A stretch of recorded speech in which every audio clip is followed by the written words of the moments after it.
Hi there, hello everyone. Thanks for joining us on this webinar today. My name is Enrique. I'm a lifecycle designer here at E2, and I'm also responsible for business development.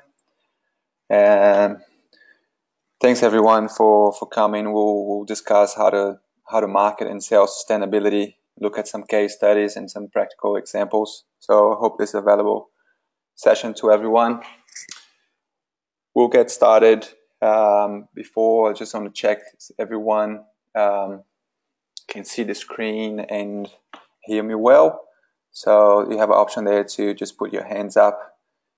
If I can get a few confirmation, that would be great. Before we start, just making sure all systems are working well. Okay, thanks for confirming. I see a few of you raise your hand, so we'll get started. If you have questions, you can write them. I'll wait to the end to go through all the questions, but the idea is to have a very interactive session, so everyone will have a chance to collaborate and participate on this discussion. Okay, so we'll look at how lifecycle design has helped E2 and our clients to do good stuff for the planet, but also make it viable economically. So we go through the terms about sustainability before we start talking about selling and marketing. Sustainability is quite often used in multiple different ways, and I usually like to present sustainability as, you know, efficiency and functionality, quality and intelligent design. Just reflects better what it actually delivers to the project. When we talk about durability or adaptability, you know, how progressive the project is. So yeah, just the use of the sustainability term is very, very important. And then when talking about the sales process itself, you know, do we have the solution for our clients? Is sustainability on our client's agenda? You know, why should they invest on sustainability? Very important to ask a lot of questions before we try to sell clients anything, to really understand the demand and how we can provide real value to the design process. Then we present the value proposition of investing in sustainability, and I've listed here a few items. I'm sure you guys will be able to collaborate with more value, but those are the top 5 that I've listed here, including, you know, how do you future-proof your investment, how quick and can you add a premium to the sales process if you're selling a property, for example, what sustainability does to your branding strategy and your organization profile, hard to quantify, but there's a lot of value in there as well, and what benefits clients get from investing in sustainability.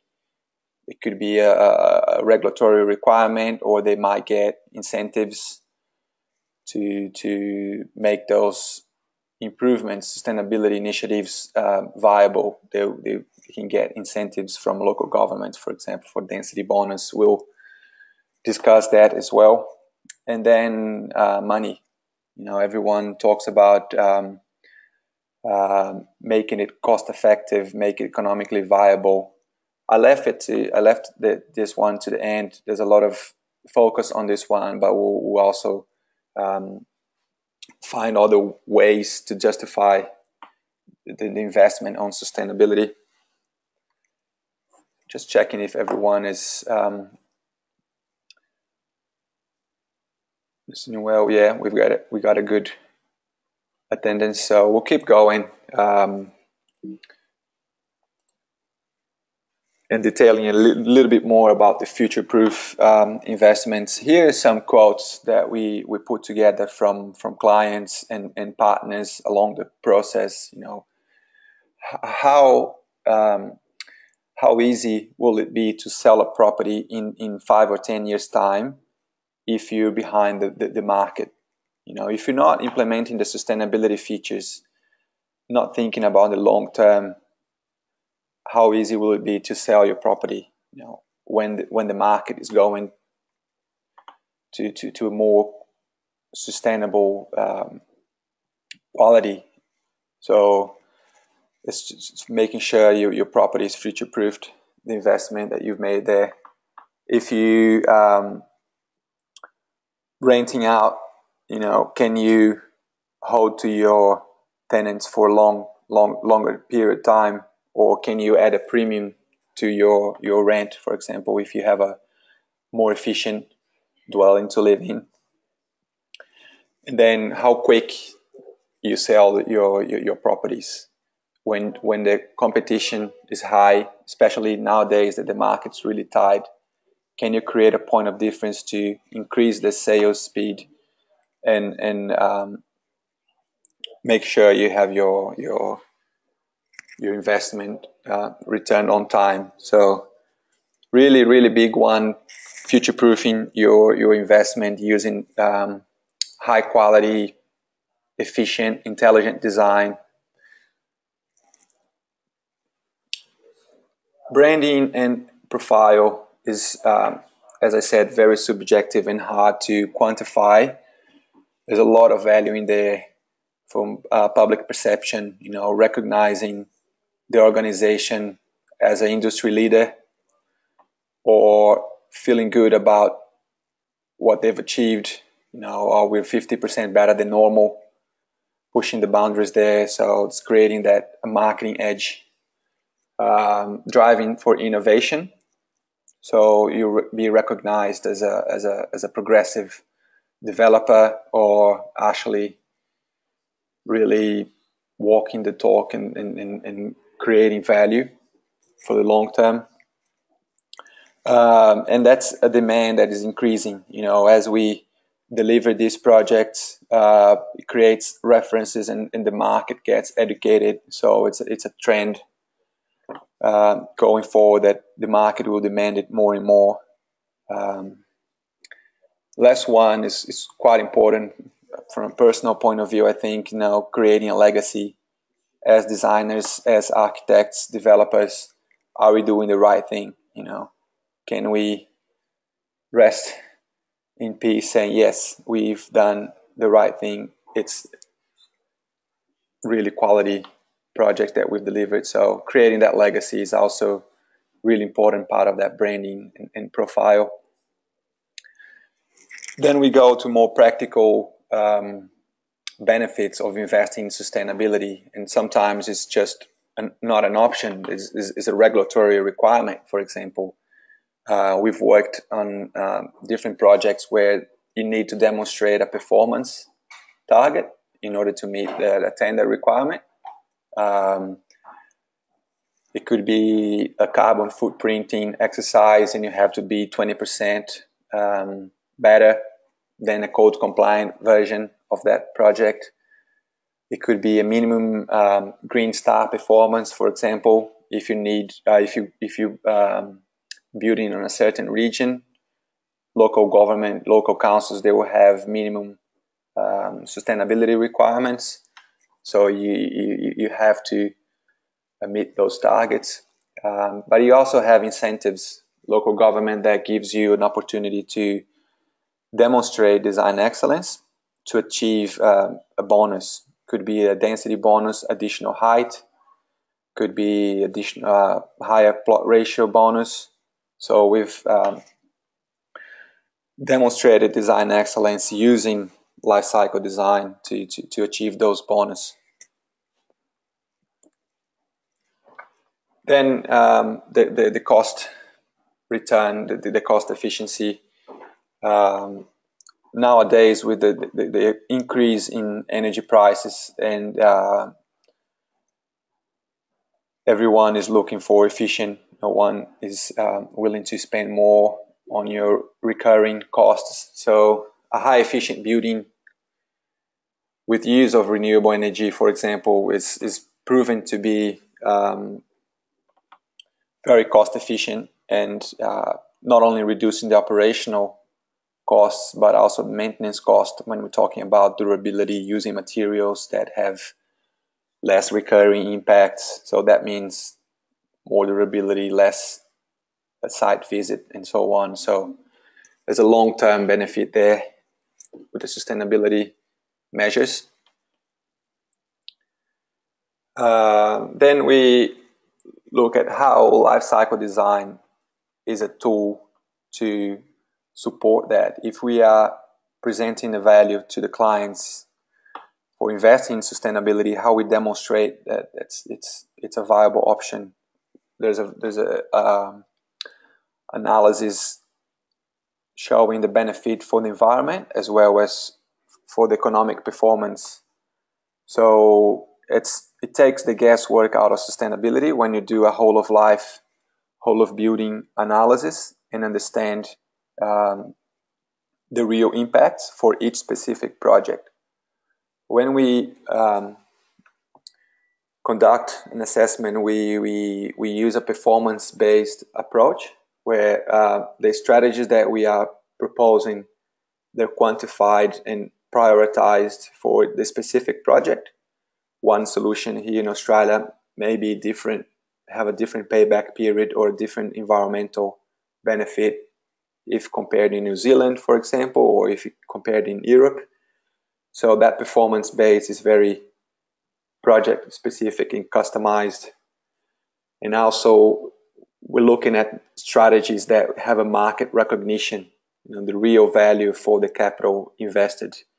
There's a difference when we do a prescriptive based approach that we just tick boxes and we put things into our projects just to get a rating, get credits, points, but they don't actually have a market recognition in terms of value for the money invested. And those features may not really improve or increase the value of the property or the project that we're designing.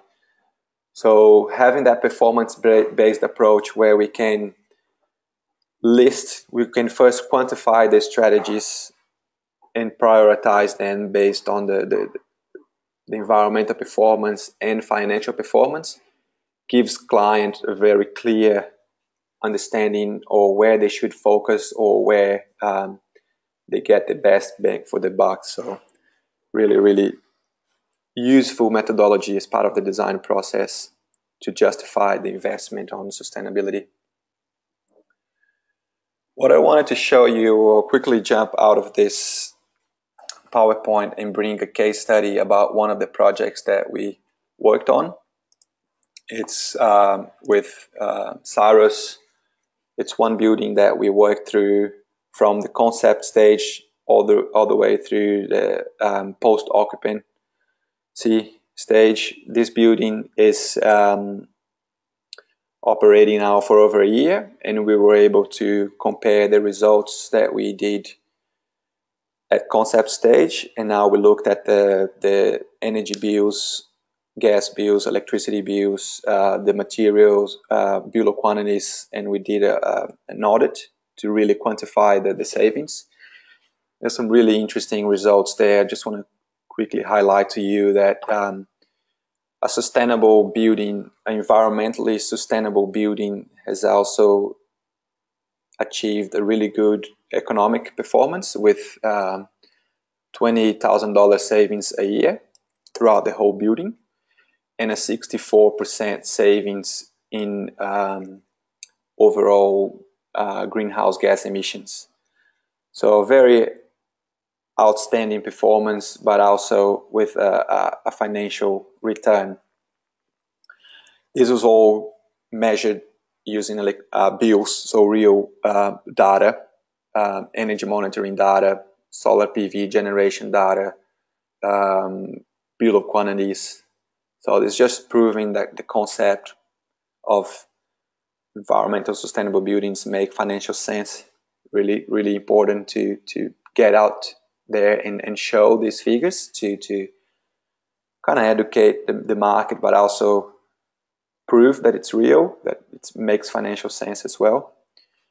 So there's a savings here for the resident, $500 savings a year.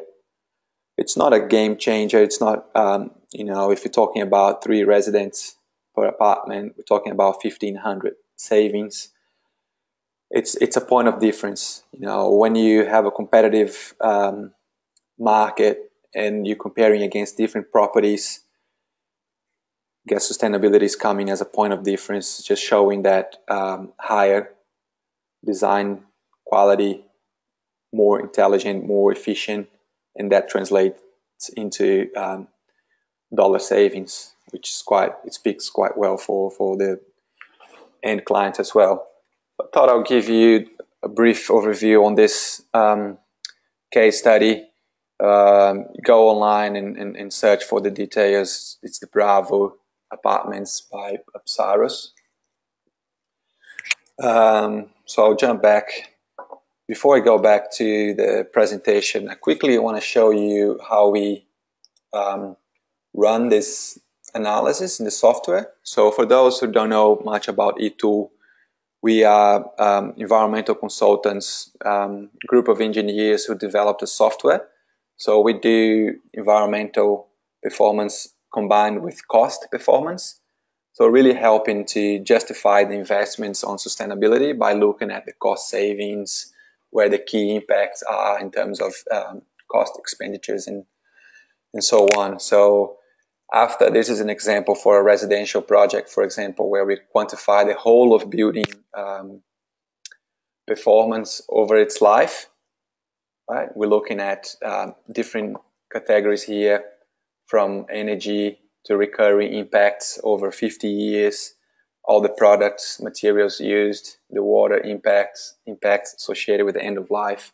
So very holistic. The real approach where you quantify things and you can flick different indicators. So we're going from environmental indicator, global warming potential, to a cost indicator. So the same model that you have, you can already translate into cost and understand where the cost happens with this project. And then you can look at different areas and look at operational cost as well, and understand where the opportunities are, where the big costs are, and just very user-friendly visual interface to help you understand what really makes sense in terms of payback periods and best return on investment and environmental return. So this is just to show you the tool that's behind the concept of helping to sell sustainability. You have to present the numbers. You have to make sure that the clients, they understand the value. So the tool is here to help us do that. Then we run reports like this one, where we compare annual energy cost for a base design, a code compliant design. Here, $1,200 to operate this dwelling.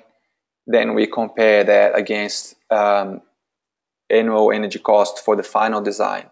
After you implement all the strategies, what it does to your project financially, and showing here $1,200 savings per year, where the savings are coming from. So very informative. There's another example here for a clubhouse, where after running the model, putting out the whole project into the software, you can run reports like the top impacts. And here's the top impacts by cost. So it tells you where the big costs are in terms of the initial cost, the transportation cost, any recurring costs. But you also have different costs related with transport, the top cost impacts by transport, top cost impacts by recurring, Um, so here's interesting. We see carpet. For example, carpet has a high recurring cost that initially you may not identify, but when you look throughout the whole life of the building, there's a high recurring cost there with the carpet. So can you get a warranty period extension with your carpet supplier? Things like that will always be highlighted when you're doing a whole of life, whole of building assessment. Then you can look at the top operational impacts and look at the annual cost, as well as lifetime impact cost. Important to note here that we're not applying any discount, or we're not accounting for inflation or depreciation or increase in energy. So this is a very basic life cycle costing. We can do an ISO compliant life cycle costing if required, but just to let you know. So this is just tools and reports to help us demonstrate to the client the benefit.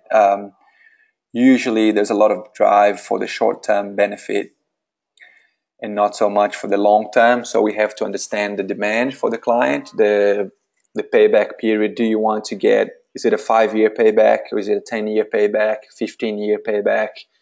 Who owns the asset? Who is responsible for all the operational cost and maintenance cost? Sometimes the developer just builds it and there's a strata manager who deals with the problem later on. So important to get all the parties involved to justify the investment. And graphs like this show, although you have initial $50,000, for example, additional upfront cost, it's showing that in 12 to 15 years, there's a payback. And then at the very end, you have that $50,000 to $100,000 savings in 50 years. So it's quite significant when you add the whole life savings. So it's important to have that long-term view. Then we can also produce more visual and marketing information to help the clients understand the benefits of going sustainably.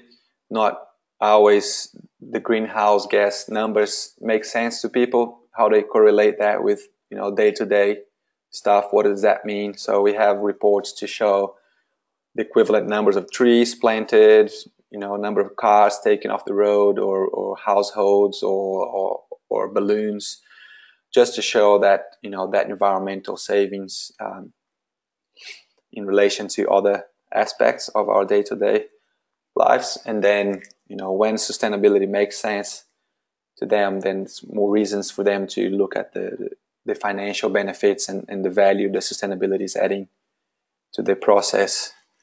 So there's a combination of different things. That's my experience here. E2, I'm sure you all have different experiences and opportunities that you were able to sell sustainability, or you had a barrier that didn't go across because it didn't make financial sense, or the payback period was too long. So that's the idea with the life cycle design, is just helping prioritize and understand where the biggest, the low-hanging fruits are, where we should spend our money first, and then maximize the value for the planet as well. So the idea with the presentation is to highlight these 5 key areas, the value proposition, show you a little bit of the software and the tools that we have available, but also give an opportunity for the audience to participate. So I'll open up for questions for us to discuss, and we'll facilitate here the conversation. I'm sure everyone have different views and ideas, so I think it's really important for us to share and see how we can together keep selling and marketing the value of sustainability. I'll start with got a question here from Charu. So what tools do you recommend for architects to get started with quantifying life cycle design? Well, I showed you the E2 LCD software, which is the tool that we use, but there are different life cycle assessment tools out there. Not sure if all of them do life cycle costing as well. So yeah, E2, we have an open use option. So if you wanted to do early modeling just to understand the high level performance before you delve into the details, it's quite nice because it's open use. You can create your own models and play around with it. So that's the idea with E2, just providing that tool to the public, to the architects and designers, to be used right at the beginning of the project design. So I hope that answers your question, Charu.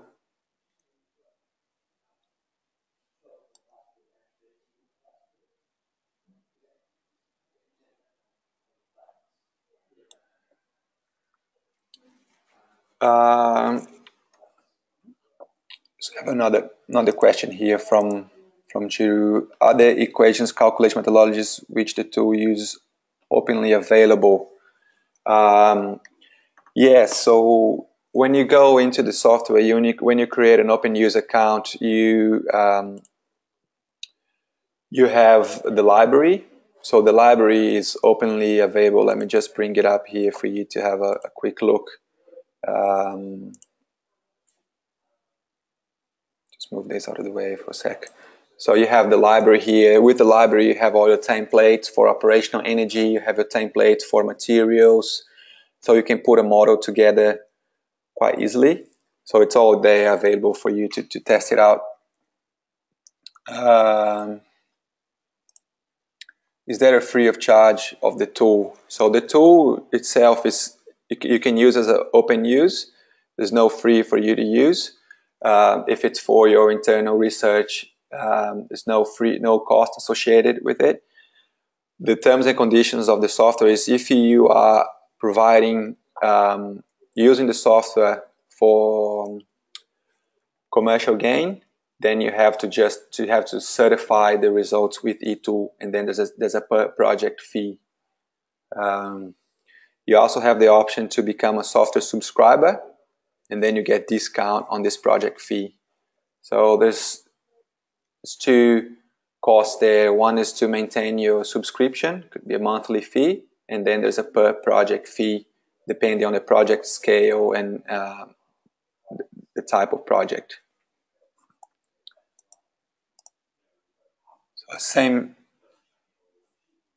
same another question here. I'll send a link to everyone about the subscription page. So if you go on a website, there's an option there to become a subscriber. There are different cost options for the basic components of the software. Yeah, so there's different. The software features are all the same for different subscription levels. All the features are available to everyone, the open user to the specialist user. The difference is that you get discounts on the project fee depending on your subscription level. Okay, thanks. Yeah, it's actually showing Alex as the presenter, but it's because it's his login. I work here together with Alex. I'm Enrique, so quite often I get that confusion with Alex's name. But thanks for that. Hope I'm glad it was a good value. What kind of data source E2 use for LCI?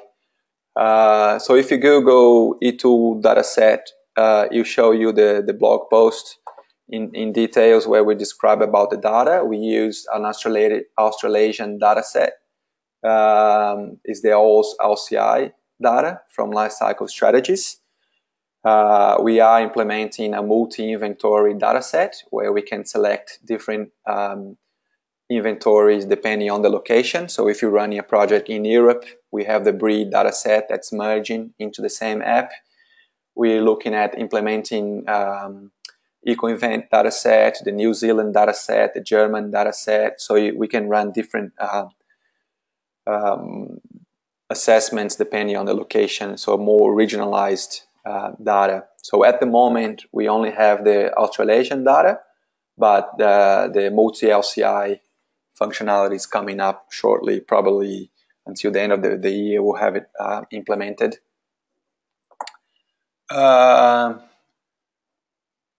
What engine use E2 for operational energy?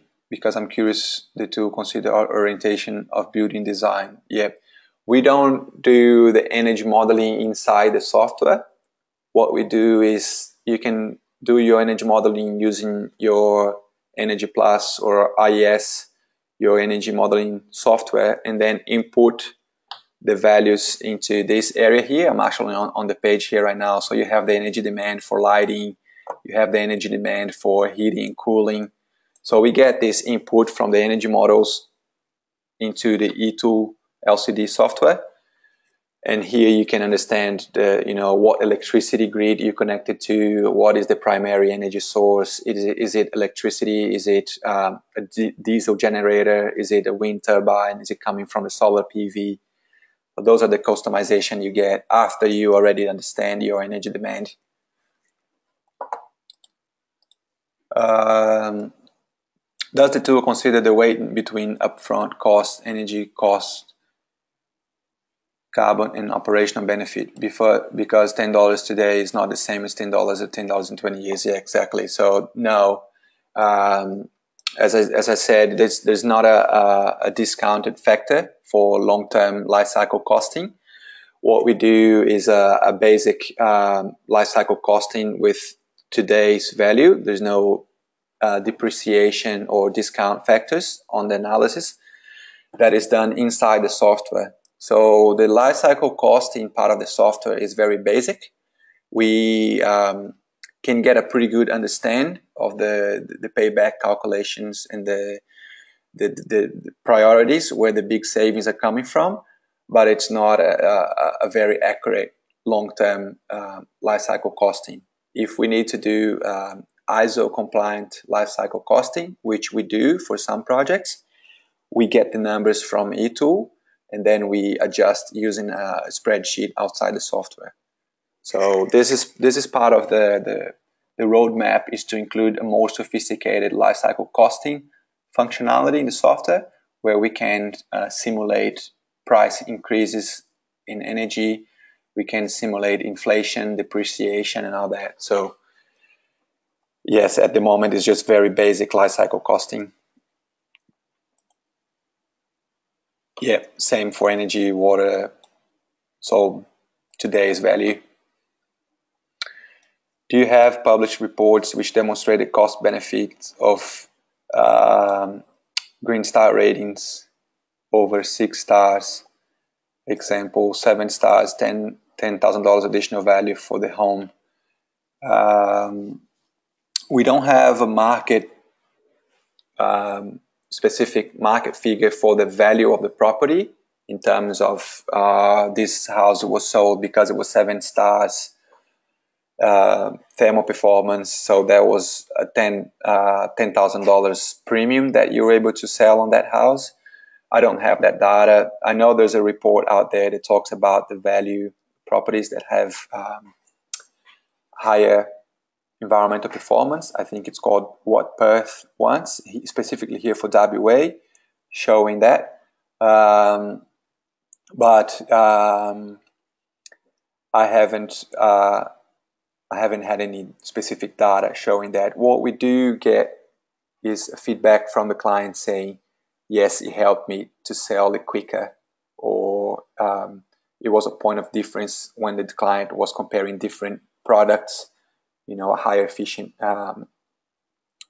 design was valued. So that's the more generic feedback we get. Okay, thanks for the feedback there. See if we have considered the past 2080 for the UA EU case. We haven't yet, so we are growing the business in the UK, and consequently in Europe. So there will be a lot of customization and new features to do with the demand on the market in Europe. So it's quite exciting time for us too, as we expand the business globally. I hope that answers all the questions so far. Was there any other specific question about the software or case studies that we worked on, or the other thing that I didn't mention on the presentation that was quite interesting was one of our clients used a sustainability report to demonstrate for risk mitigation. So the investor on the project asked for an environmental performance report to approve as part of the financial plan, the investment plan. They demanded an environmental sustainability report, which was quite interesting. So we see that coming from large investment funds as a risk mitigation factor. They understand there's a value there for high quality sustainable developments, and it's part of their financial analysis. So it's quite interesting. Another interesting experience I had was a recent workshop that I went with a big builder, large developer, infrastructure developer, where they were presenting the weighting factors when they judge the proposals for the contractors. So the room was full of contractors interested to create a point of difference, how they analyze the proposals, and the sustainability factor was quite high on the overall weighting system that they use to evaluate the proposals. So it's just showing that if you have the business, the sustainability makes a strong business case, creates business value. So all the contractors they were interested in registering for the supply chain program, being in line with the procurement requirements. So they listed as the sustainable contractors. So I thought it was really interesting, especially when the market's really tight and you're looking for new work. The sustainability makes a strong business value. So got another question here. Any specific reports which it could be used to strengthen the financial proposal to finances any financial institution which recognize E2 reports from a financial value? Yeah, that's a good question. When you're talking about E2 reports, it's important to understand that it's not a E2 proprietary system. It's not a rating that we're talking about here. E2 LCD is a software developed by E2, but we produce the results in accordance to international standards. So the report is ISO compliant and is also compliant to European standards for measuring sustainability performance. So that is the requirement when we have a specific financial requirement. If it's compliant with the international standards, then it's okay. So that's what we do. We just produce reports that are in alliance with those standards, and that meets the financial requirements. If you go into Google and you type E2 compliant, E2 EN 15978 compliant reports, I think you'll be directed to some links here that talks about the report format and the standard. So this is the international standard for measuring environmental performance of buildings, the calculation method specifically. So this is what we use to send to investment funds and developers to demonstrate that they've achieved the required performance target. I hope that answers your question.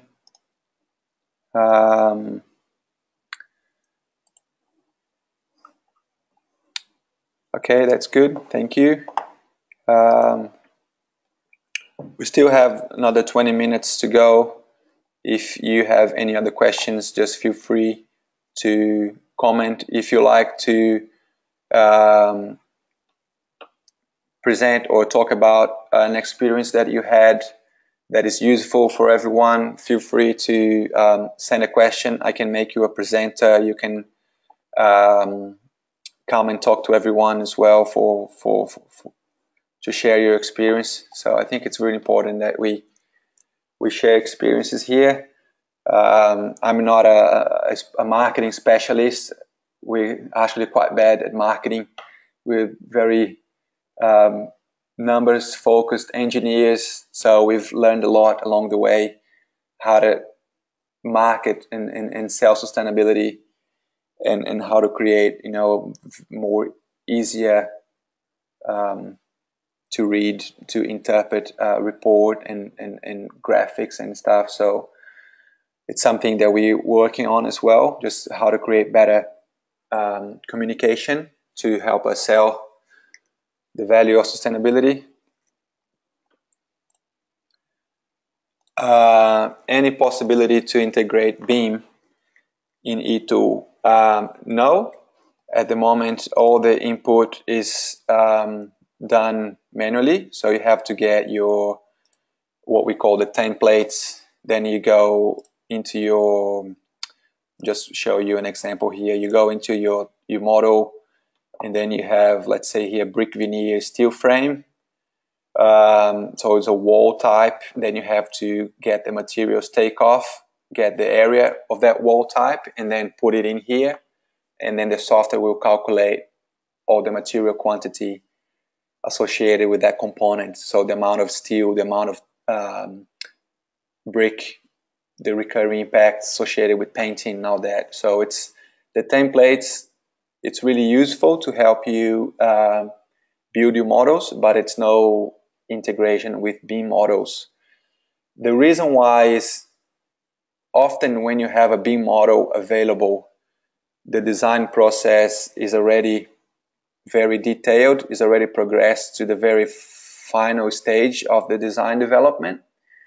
And at that stage, we already missed a lot of the opportunities to improve the performance. So until we get BEAM models produced at an earlier stage, it won't justify, you know, waiting for the models, the BEAM models to become available.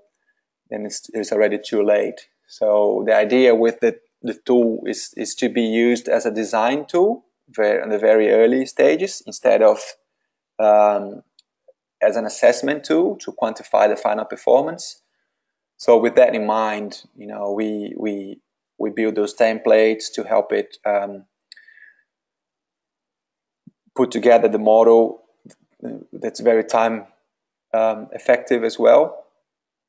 And then you can make assumptions.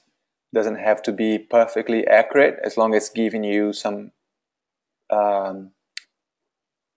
good information for informative decision. So that's the idea there with the integration with BEAM and other applications. So I think it will evolve as we introduce new functionalities. We want to push a button, you know, and then produce an LCA. That's how we see it moving forward. But there's a lot of things that needs to happen first to have that data available right at the beginning. CBD or neighbors is focused on existing buildings. If it will integrate with those programs and provide info, let's say for operational benefit and impact.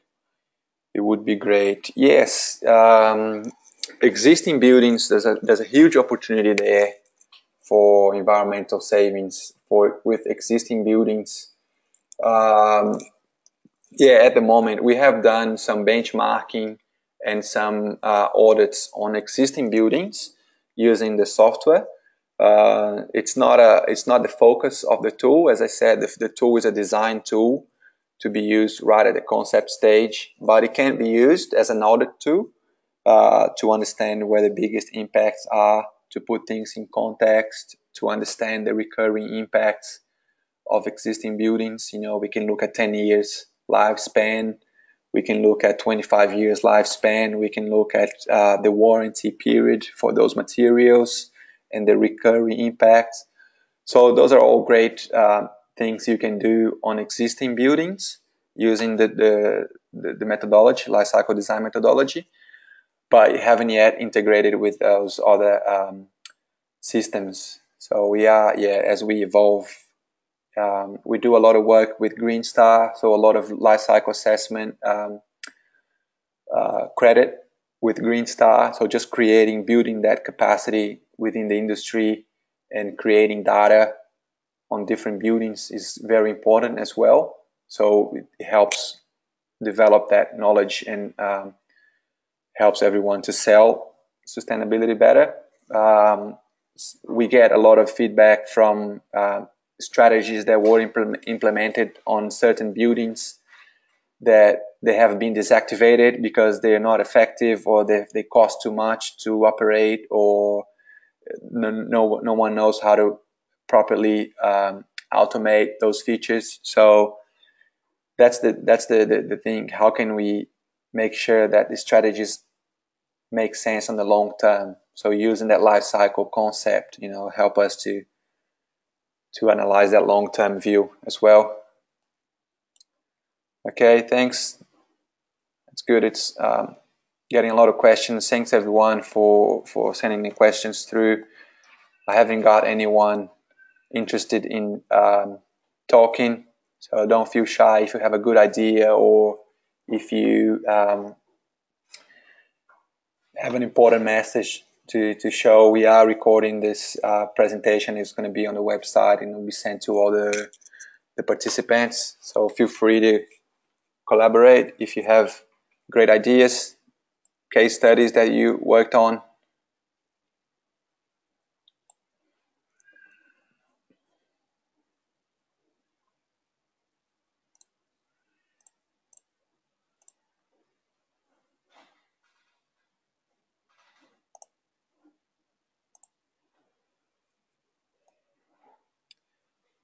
Okay, looks like we don't have any more questions.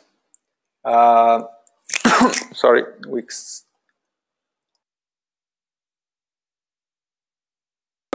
still have another 10 minutes to go. Okay, here we go.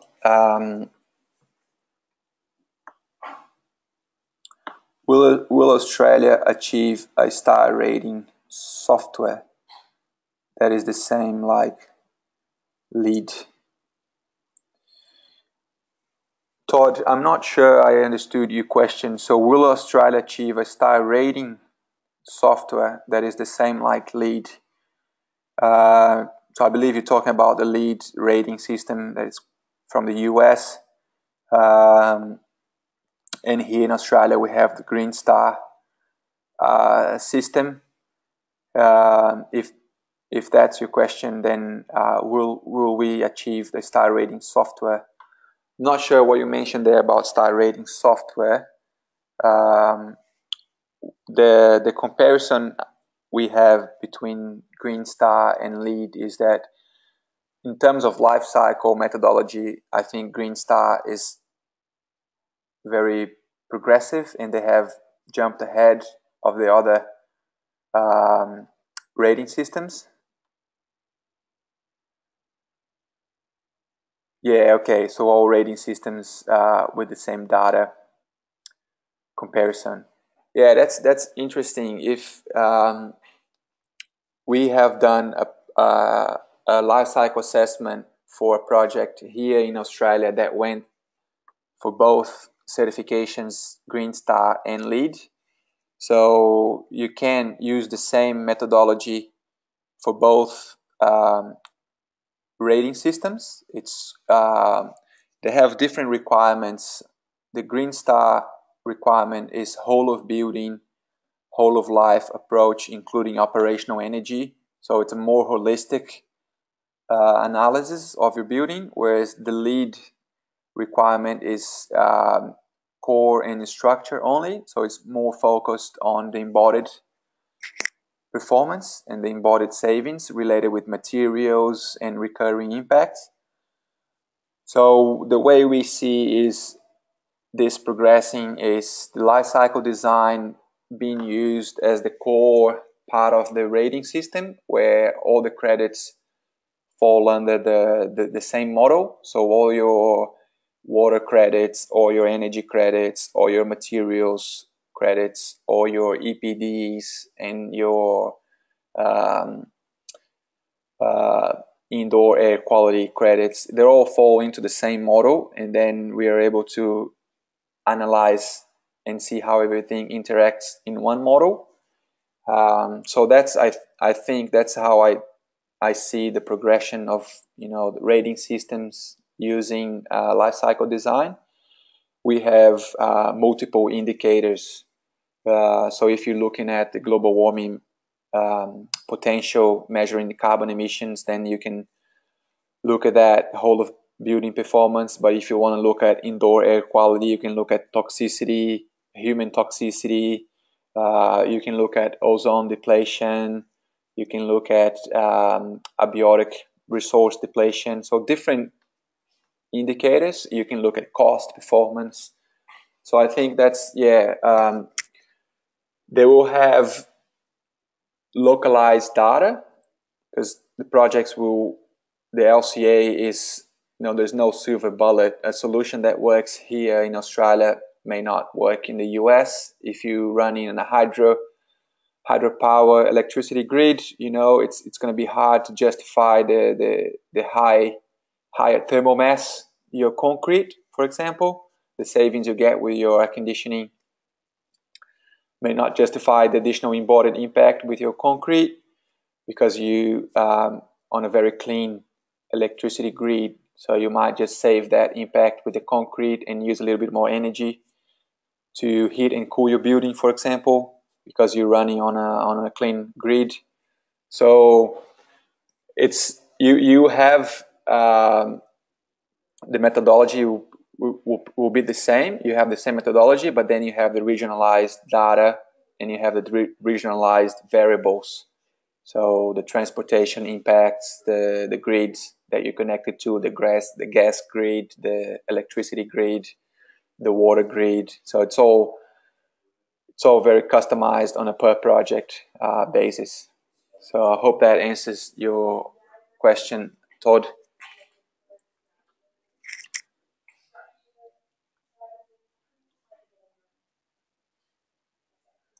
So what I'm talking about, multi LCI